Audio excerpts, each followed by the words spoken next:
दमोह से खबर है जहां पर बीएसपी विधायक रामबाई पर पुलिस का बड़ा एक्शन। रामबाई के घर के पास बने उनके मैरिज गार्डन पर बुलडोजर चलाया गया है। अतिक्रमण बताकर पुलिस प्रशासन ने ये कार्रवाई की है। पुलिस की कार्रवाई को विधायक रामबाई ने बताया अत्याचार। रामबाई के पति गोविंद सिंह की तलाश में पुलिस ने घर की तलाशी भी ली है। देवेंद्र चौरसिया हत्याकांड में फरार हैं पथरिया विधायक रामबाई के पति गोविंद सिंह की गिरफ्तारी के लिए पुलिस ने एसआईटी बनाई है। सुप्रीम कोर्ट के आदेश के बाद गोविंद सिंह की गिरफ्तारी की कोशिशें तेज हो गई हैं और ये वो मैरिज गार्डन की दीवार जो कि अतिक्रमण करके बनाई गई थी और अत्याचार इसे विधायक रामबाई ने बताया है पुलिस का। दोपहर से ही पुलिस प्रशासन की टीम बड़े दलबल के साथ और जेसीबी मशीन के साथ यहां पर पहुंची थी। इन चीजों से सत्य नहीं हो तो और असत्य हो रहा भाई और उल्टे प्रताड़ित करो जा रहा हूं। न्याय की जगह अन्याय पे अन्याय करत जा रहा है हमारे संग। भाई न्याय का न्याय तो मिल नहीं रहा बल्कि अन्याय हो जा रहा।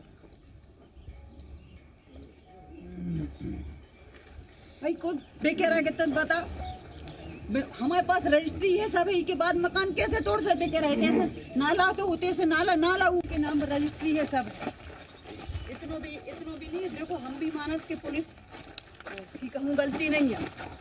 पुलिस बिल्कुल सबको मालूम है सच्चाई क्या है लेकिन क्या सत्य क्या ऐसे गुमराह रहे मैडम। कभी सत्य की कोई बात नहीं। हम आपको दोष नहीं दे रहे। मैं आपसे कोई हमारी शिकायत है नहीं शिकवायत हम करबद्ध निवेदन है इतना अत्याचार मत करो न। शाम को हम औरों की लाशें उठावे भी आ जाएंगे। पंचनामा भी शायद आप ही लोग करो। मकान तोड़े से हमारों प्रताड़ित करे से इन चीजों से सत्य नहीं हो तो और असत्य हो रहा भाई और उल्टे प्रताड़ित करो जा रहा हूँ। न्याय की जगह अन्याय पे अन्याय करत जा रहा है हमारों की संग। हमारे पास रजिस्ट्री है सब है के बाद मकान कैसे तोड़ सकते भाई। कोई ने तुम्हारी शिकायत करी हमारे मकान की कोई ने शिकायत करी हम कोई के जबरदस्ती कब्जा करें कोई से हम लाए हैं तो हमारे मकान तोड़ो। देखिए शहर में निरंतर अतिक्रमण हटाने की कार्रवाई जारी है और अभी जो हुई है एक्चुअल में यहाँ पे जो नाला बना हुआ है नाले की भूमि जहाँ से नाला निकला हुआ था वहाँ से ना निकल के दूसरी तरफ से उसको फिलिंग करके वहाँ पे बाउंड्री वॉल बनाई गई थी उसे हटाया जा रहा है।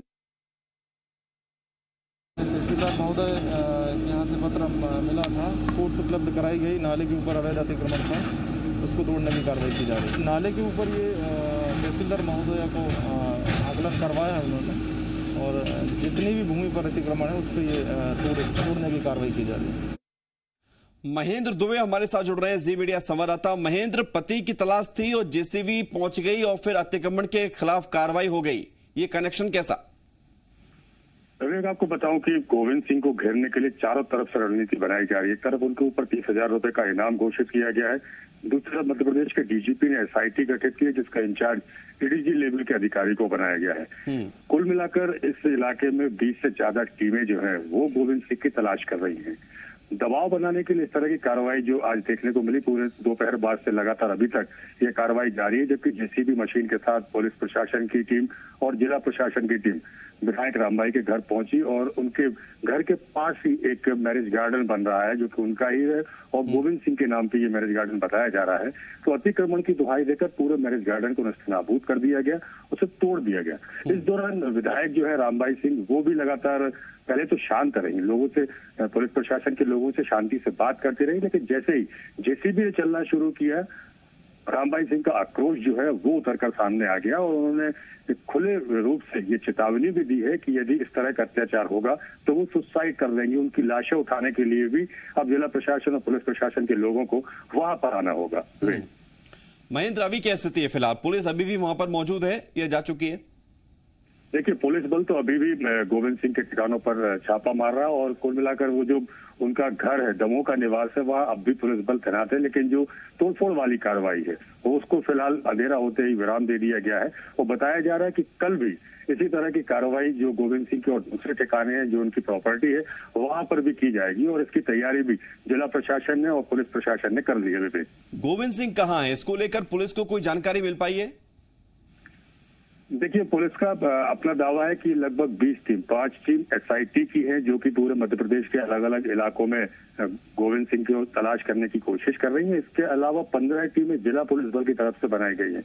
तो कुल मिलाकर 300 से ज्यादा पुलिस अधिकारी कर्मचारी जो हैं वो गोविंद सिंह की तलाश करने के लिए सूबे के अलग अलग जिलों में गए हुए हैं। दमोह जिले में जहां जहां उनके ठिकाने हैं उन ठिकानों पर भी लगातार दबिश दी जा रही है, लेकिन 2 दिन लगातार बीत चुके हैं, लेकिन किसी भी तरह की सफलता अभी तक एसआईटी को भी नहीं मिली है। आप नजर बनाए रखें, आपके पास अपडेट के लिए आएंगे। बहुत शुक्रिया आपका जानकारी के लिए। उधर पूर्व मंत्री लाखन सिंह ने खुद को माफिया से खतरा बता डाला है। लाखन सिंह ने बताया है कि उनके विधानसभा क्षेत्र भितरवार में सिंध नदी में धड़ल्ले से अवैध उत्खनन चल रहा है। अवैध उत्खनन को लेकर वो एसपी, कलेक्टर समेत 12 अधिकारियों को पत्र लिख चुके हैं, लेकिन कोई सुनवाई नहीं हुई है। लाखन सिंह ने आरोप लगाया है कि जो भी व्यक्ति आवाज उठाता है उसको फंसा दिया जाता है। मेरे खिलाफ माफिया साजिश रच सकता है। लाखन सिंह ने आरोप लगाया है कि बीजेपी नेता अधिकारियों के साथ मिलकर रेत का उत्खनन कर रहे हैं। डंपरों की वजह से पूरी सड़क खराब हो गई है। अगर कार्रवाई नहीं हुई तो फिर जल्द ही जन आंदोलन करूंगा। इसको लेके मैं लगातार दर्जनों भर रिटन में अपने लेटर हेड पे शिकायतें कर चुका हूं। कलेक्टर को, एसपी को, सबको शिकायतें कर चुका हूं, लेकिन कार्रवाई शून्य के संदर्भ में। मेरे साथ भी कुछ भी किसी भी तरह की घटना हो सकती है, मेरे साथ भी किसी भी तरह का वो कृत्य कर सकते हैं। जब वो अपने पार्टी के लोगों को पैसे के लिए अवैध उत्खनन को रोकने के लिए अगर वो कह रहा है तो उसके खिलाफ जब कर सकती हैं तो निश्चित तौर पर हम तो विपक्ष के हैं, फंसा सकते हैं, हमें भी फंसाया जा सकता है, लेकिन हमें उसकी परवाह नहीं है। हम फंसने को तैयार हैं। जनता ने हमको चुन के भेजा, जनता की लड़ाई के लिए हम बीच मैदान में रहेंगे। लाखन सिंह के माफिया से खतरा वाले बयान पर बीजेपी ने पलटवार किया है। बीजेपी विधायक हरिशंकर खटीक के मुताबिक लाखन सिंह के खुद माफिया से संबंध है। लाखन सिंह को माफिया से कोई खतरा नहीं है। रेत माफिया हो, चाहे भू माफिया हो, चाहे मिलावट माफिया हो, चाहे अतिक्रमण करने वाले माफिया हों, सब उन्हीं के कांग्रेस के कार्यकाल में पनपे हैं और वो बड़े हुए हैं। लेकिन हमारे मत पे इसके मुख्यमंत्री शिवराज सिंह चौहान जी ने दृढ़ संकल्प किया है कि माफिया कोई भी होंगे उनके विरुद्ध कानूनी कार्रवाई होगी और किसी भी हालत में उनको बख्शा नहीं जाएगा। नए माफिया से खतरा नहीं हो सकता उन्हें, क्योंकि वो स्वयं मिले हुए हैं। वहाँ पे जितने भी माफिया लोग हैं वो सब, उनके संबंध सब कांग्रेसियों से रहते हैं हमेशा। छतरपुर के बड़ा मलहरा में ब्लॉक कांग्रेस अध्यक्ष की हत्या के बाद तनाव का माहौल है। पुलिस ने मामले में 6 लोगों के खिलाफ हत्या का मामला दर्ज कर लिया है। सभी पर 10,000 रुपए का इनाम भी रखा गया है, लेकिन अभी किसी की भी गिरफ्तारी नहीं हो सकी है। वहीं पीसीसी अध्यक्ष कमलनाथ ने एक जांच टीम तैयार की है जो मौके पर जाकर संबंधित लोगों से बात करेगी और फिर रिपोर्ट तैयार कर मध्य प्रदेश कांग्रेस को सौंपेगी। इस टीम में पूर्व मंत्री हर्ष यादव, ब्रजेंद्र सिंह राठौर, यादवेंद्र सिंह, विधायक आलोक चतुर्वेदी, विक्रम सिंह और नीरज दीक्षित शामिल हैं। बीती रात कांग्रेस नेता इंद्रपाल सिंह की बदमाशों ने हत्या कर दी थी। वहीं पोस्टमार्टम के बाद आक्रोशित परिजनों ने शव वाहन को रोककर हॉस्पिटल के बाहर चक्काजाम किया। परिजनों की मांग है कि जल्द से जल्द आरोपियों की गिरफ्तारी हो। हमने पुलिस प्रशासन से मांग की है कि तत्काल उनके परिवार को सुरक्षा दी जाए और जल्दी से जल्दी अपराधियों की जिन्होंने एक घटना को अंजाम दिया है उनकी गिरफ्तारी हो, वरना हफ्ता कुछ समय के अंदर कांग्रेस पार्टी सड़कों पे आंदोलन करने के बाद हो। उसमें एफआईआर 6 लोगों के विरुद्ध कायम कर ली गई है। इसमें विशेष टीम गठित की जा रही है विवेचना व गिरफ्तारी के लिए, और आने वाले समय में जल्दी से जल्दी इसमें सभी कार्रवाई की जाएगी। छतरपुर में कांग्रेस नेता की गोली मारकर हत्या मामले में कांग्रेस बीजेपी में सियासी तकरार शुरू हो गई है। कांग्रेस ने कानून व्यवस्था को लेकर हमला बोला तो बीजेपी ने कहा माफिया आपस में लड़ रहे हैं।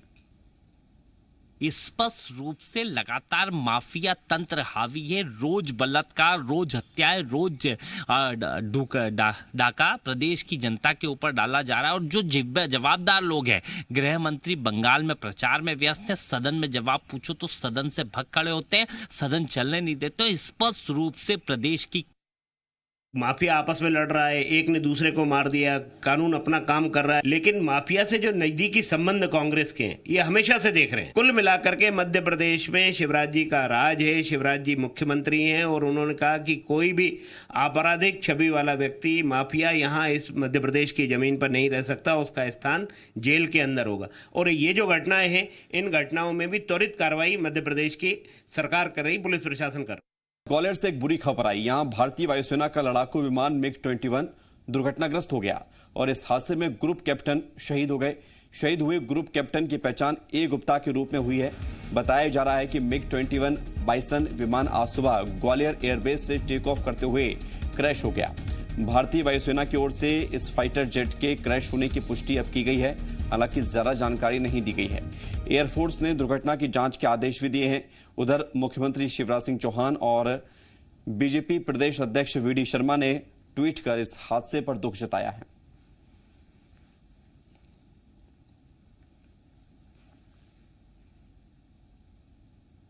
हमारी गाड़ी पहुंच गई थी वहां पर और चूंकि उनके पास ऑलरेडी 4 गाड़ियां हैं, उन्होंने चारों गाड़ियों से उस आग पे काबू पा लिया था। हमारी गाड़ी को ये बोल दिया कि आप यहीं रुकें, तो हमारी गाड़ी वहाँ क्या नाम एंट्रेंस पे खड़ी करके एंट्री कर ली गई और उनके क्या नाम मोबाइल वगैरह रख ही रहे थे। इतनी देर में कंट्रोल होने के बाद उन्होंने फिर उसका उपयोग नहीं किया, उनकी आग बुझ चुकी थी। रतलाम में एक कार्यक्रम में शामिल हुए गृह मंत्री नरोत्तम मिश्रा अपने ही विभाग की किरकिरी करा बैठे। पुलिस के सम्मान में रखे गए कार्यक्रम में नरोत्तम मिश्रा ने पुलिस जवानों को ही कटघरे में खड़ा कर दिया। उन्होंने कहा कि पुलिस ने पिछले 10 महीने में अपनी छवि बदली, वरना किसी चौराहे पर पुलिस खड़ी रहती थी तो यही माना जाता था कि वसूली के लिए खड़ी है। नरोत्तम मिश्रा के बयान पर कांग्रेस ने तंज कसते हुए कहा कि शायद नरोत्तम भूल गए हैं कि 15 साल उन्हीं की सरकार थी और वो मंत्री थे। कांग्रेस प्रवक्ता रवि सक्सेना सरकार पर आरोप लगाते हुए कहा कि 15 साल तक पुलिस ने वसूली, भ्रष्टाचार और लोगों पर अत्याचार ही किया है। हमारी पुलिस ने पिछले 10 महीने में अपनी छवि बदली। चौराहे पे खड़े आए पुलिस वाला तो ये मानते थे कि वसूली के लिए खड़ा हो, उसके बारे में गलत धारणा ही बनी रहती थी। लेकिन जब हम सब टीवी के सामने थे, लॉकडाउन के अंदर अपने घरों के अंदर कैद थे, तब भी मेरा पुलिस का जवान चौराहे पे खड़ा था, तब का वो 45 के अंदर भी चौराहे पर खड़ा था और पीपीई की किट पहने खड़ा हुआ था।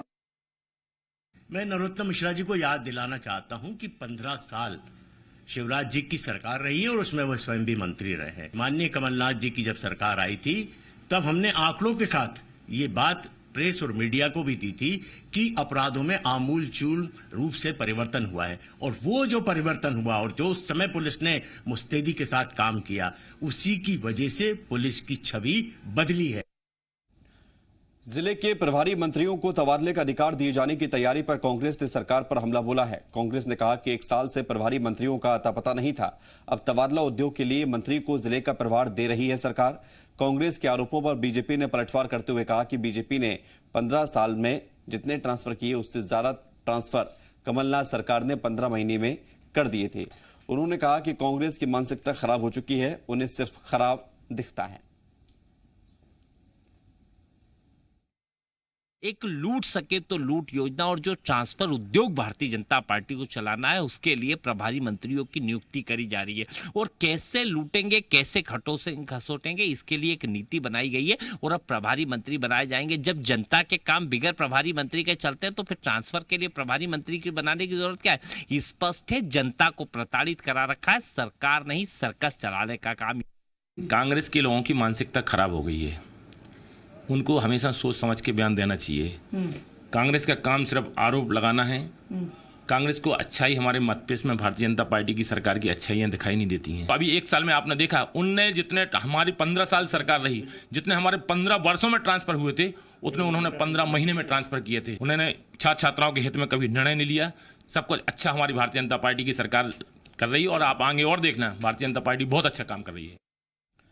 प्रधानमंत्री नरेंद्र मोदी ने ग्वालियर की जिस महिला की मदद की थी वो आज एक बार फिर से संकट में है। प्रधानमंत्री स्वनिधि योजना के तहत अर्चना ने 10,000 रुपए लोन लेकर पानी पूरी और टिक्की का ठेला शुरू किया था, मुनाफा भी कमाया। 9 सितंबर को प्रधानमंत्री ने अर्चना से वर्चुअल बात भी की थी और कहा था कि जब ग्वालियर आऊंगा तो आपके यहां पर टिक्की खाऊंगा, लेकिन महिला ने फिलहाल अपना ठेला बंद कर दिया है। पति की बीमारी की वजह से ये ठेला बंद करना पड़ा है। वहीं कांग्रेस ने इसे मुद्दा बनाते हुए मोदी सरकार पर निशाना साधा है। रणदीप सुरजेवाला ने ट्वीट किया है कि ईज ऑफ डूइंग बिजनेस बहुत दिनों से सुनाई नहीं दिया।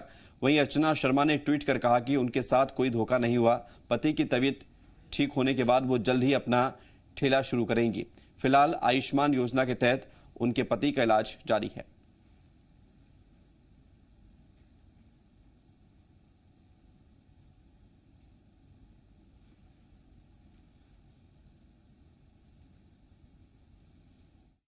इनको आंतों में गठान बताई हुई थी डॉक्टर ने, निखिल चोपड़ा जी ने बोला था कि उनकी आंतों में गठान है, उसका ऑपरेशन की वजह से मैंने ठेला बंद किया।